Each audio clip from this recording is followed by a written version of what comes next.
3과 1 문장의 짜임 본문 시작하겠습니다. 자, 여기에서 그림은 문장 성분이 빠져가지고 제대로 된 대화가 이루어지지 않고 있다 이 말이죠. 그래서 문장은 생각이나 감정을 표현할 때 완결된 내용을 나타내는 가장 작은 단위이다 라고 하는 것을 보고 그 문장에 대해서 알아보도록 하겠습니다. 문장은 기본적으로 우리말 문장 구조는 세 가지 형태로 나타나는데요. 강아지가 달린다처럼 어찌하다라고 해서 동작의 움직임을 나타내는 거, 시냇물이 깨끗하다처럼 어떠하다라고 얘기하면서 대상의 상태나 성질을 나타내는 것, 그리고 내일이 토요일이다처럼 무엇이 무엇이다처럼 대상을 지정하는 것이 되겠습니다. 어찌하다라고 하는 것은 움직임을 나타내는 동사가 쓰인 것이고요. 어떠하다라고 하는 것은 형용사에다가 조사가 붙어서 사용하는 것이 되겠습니다. 다시 한번 무엇이 어찌하다 움직임, 무엇이 어떠하다 대상이나 상태의 성질, 무엇이 무엇이다 대상을 지정하는 것입니다. 이렇게 주어 서술어와 같이 문장 안에서 인정한 문법적인 기능을 하는 부분을 문장 성분인데요. 이 문장 성분에 대해서 알아봐야 되겠습니다. 문장 성분은 어떻게 되느냐? 선호가 끝냈어. 소미가 되었다. 진우는 아니다 라고 해서 주어와 서술의 관계를 알아봤죠. 선호가 끝냈어. 뭐를? 숙제를 입니다. 을을 이렇게 들어가는 것이 뭐다? 목적어가 된다고 했죠. 그 다음에 되다, 아니다. 앞에 있던 것이 뭐라고요? 보어입니다. 그래서 되었는데 뭐가 되었어? 회장이 되었고 아닌데 뭐가 아니야? 막내가 아니래. 그래서 보충적으로 설명해 주는 것이 보어 되겠습니다. 자, 주성분 한번 다시 볼까요? 문장 성분 가운데 문장을 이루는데 기본적으로 필요한 성분을 무슨 성분이라고 한다? 주성분이라고 합니다. 주성분에는 주어, 서술어, 목적어, 보어가 있습니다. 주어는 주체가 문장의 주인이고요. 서술어는 그 주어를 성질이나 동작을 나타내는 것이고요. 목적어는 서술어가 먹는데 뭐를 기다리는데 누구를 이라고 하면서 동작의 대상이 되는 부분을 목적어 을을 이라고 생각하시면 되겠고요.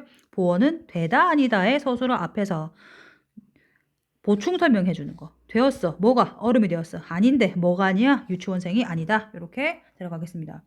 문장의 주성분을 생략했을 때 어떤 문제점이 생기느냐? 문장이 온전하지가 않고 의미가 분명하지가 않을 수가 있다라고 하는 것을 알아두시면 되겠습니다. 자, 부석 성분 한번 볼까요? 노을인데 무슨 노을? 붉은 노을. 명사 꾸며줬죠? 관형어입니다. 하는데 뭘 해? 열심히 해. 요거는 뭐다? 부사어 되겠죠. 다시 모자. 명사 꾸며줬죠? 무슨 모자? 새 모자. 명사 꾸며주니까 관형어. 다시 나르는데 행동을 어떻게 날라? 부지런히 나르죠. 이건 뭐다? 부사어입니다. 유리창인데 무슨 유리창? 모든 유리창. 요거는 관형어. 닦았는데 어떻게 닦았어? 깨끗하게 닦았죠. 그래서 동사 꾸며주면은 부사어 이렇게 봐주시면 되겠습니다. 그것이 뒤에 나옵니다. 자, 꾸며주는 말이 있을 때는 어떻게 되느냐? 문장의 의미가 더 자세하고 구체적으로 들어갈 수가 있습니다. 주성분의 내용을 자세하게 꾸며주는 역할입니다. 그것을 부속성분이라고 하는데요. 관형어, 부사어가 있습니다. 관형어는 주로 체언을 꾸며줍니다. 체언은 명사라고 생각하시면 쉬워요. 부사어는 주로 용언, 용언은 서술어라고 생각하시면 되겠고요. 서술어를 꾸며줍니다. 하지만 부사어는 관형어, 다른 부사어, 문장 전체를 꾸며주기도 한다라고 하는 거. 계절인데 무슨 계절? 독서의 계절. 친구인데 무슨 친구? 얘 친구라고 하면서 명사 꾸며주고 있죠? 요게 뭐라고? 관형어. 자, 그 밑에 예쁜데 어떻게 예쁘대? 참 예쁘대.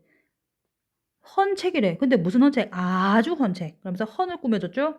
흐르는데 어떻게 흘러? 빨리 흘러. 근데 매우는 뭔데? 매우 빨리라고 하면서 이렇게 꾸며주고 있습니다. 과연이라고 하는 건 문장 전체를 꾸며주는 것이죠. 이렇게 명사 외에 다른 거 용언, 관형어, 부사어, 문장 전체를 꾸며주는 걸 뭐다? 부사어 이렇게 생각하시면 되겠습니다.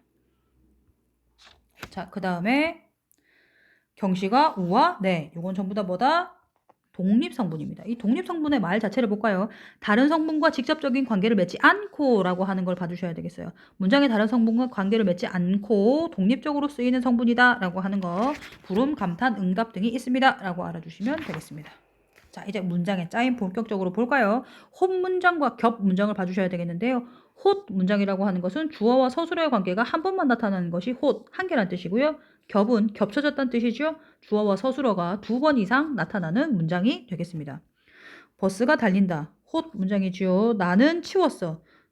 동생이 방을 어질렀어. 라고 해서 이렇게 주어와 서술어의 관계가 두 번 이상 나타납니다. 제비꽃이 예쁘다. 홑 나는 만났다. 홑 지아는 바랬다. 비가 그친다. 라고 해서 겹문장이 되겠고요. 정우는 보고 희수는 읽는다. 겹문장이죠. 저 주어 서술어가 두 번씩 나타나게 되니까요. 그렇게 들어가서 한 번만 나타나는 거 홑 두 번 이상이면 겹 이렇게 들어갑니다. 27쪽 자, 이제 결합되는 방식을 어떻게 나누느냐. 형은 대학생이고 누나는 고등학생이다. 이것은 무슨 문장이다? 이어진 문장이죠. 주어 서술어 이렇게 들어가고요. 나는 기다렸다. 해가 떠오른다 라고 하는 거. 그래서 안에 들어가 있죠. 그것을 아는 문장 되겠습니다. 이어진 문장은 뭐다? 둘 이상의 홑 문장이 대등하게 이어지거나 종속적으로 이어지는 문장이고요. 아는 문장은 한 문장이 다른 문장을 문장 성분처럼 안고 있는 문장이에요. 그래서 아는 문장은 절의 형태로 들어가서 하나의 문장 성분으로 쓰입니다. 그래서 안긴 문장과 아는 문장인데요. 안긴 문장은 엄마라고 생각하시면 되겠고요. 아는 문장은 자식이라고 생각하시면 되겠어요. 나는 기다린다가 밖에서 있죠. 그죠? 그것이 엄마 문장, 안긴 문장이고, 아는 문장이고, 아이씨, 다시. 잘못 얘기했네요. 거꾸로 얘기했습니다. 다시. 아는 문장은 전체 문장을 이야기하고요. 안긴 문장은 아기처럼 여기 안에 들어가 있는 것을 이야기합니다. 아이, 바보. 됐습니다. 이렇게 봐주시면 되겠고요.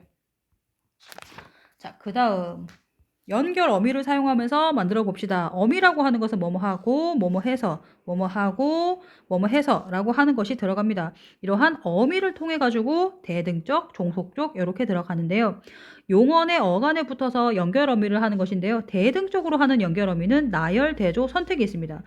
요거 이야기했죠? and, 그리고 but, or 이렇게 들어가는 것이 대등적 연결어미. 종속적인 연결어미는 원인, 조건, 목적으로 들어갑니다. 그래서 and, but, or만 대등이고 나머지는 종속이다. 이렇게 생각하면 쉽겠습니다. 그래서 인생은 짧고 예술은 길다. and지요? 대등입니다. 길이 너무 좁아서 차가 못 지나간다. and, but, or 해당 안 되지요? 종속입니다. 시아는 그림을 그리고 찬우는 글을 씁니다. 대등하게 이어졌고요. 공원에 놀이기구가 많아서 동생이 기분이 좋다. 그래서 뭐뭐 해서 이렇게 들어갑니다.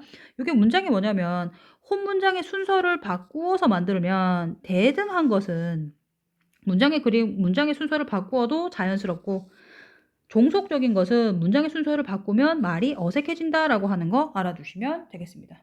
그래서 대등하게 이어진 문장, 종속적으로 이어진 문장 이렇게 이것이 이어진 문장의 종류. 그럼 이제 아는 문장 들어가야 되겠죠.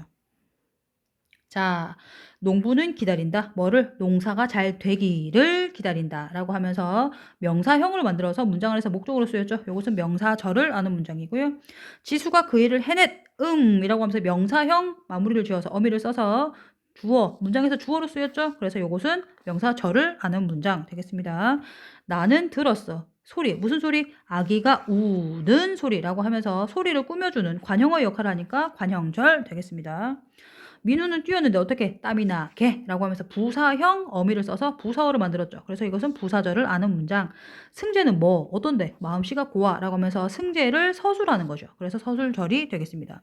전성어미라고 하는 게 무슨 말이냐면 용안에 어간이 붙어서 명사형으로 뭐뭐함, 뭐뭐하기, 관형사형으로 뭐뭐하는 이라고 하는 거, 부사형은 뭐뭐하게처럼 붙어서 품사의 기능을 만들어주는 것을 어미라고 합니다.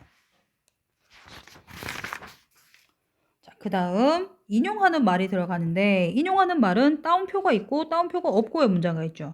따옴표가 있는 것을 직접 인용이라고 해서 쓸 때는 라고 하고요. 따옴표 없이 그냥 쓰는 것은 그냥 고만 써서 간접 인용이라고 합니다.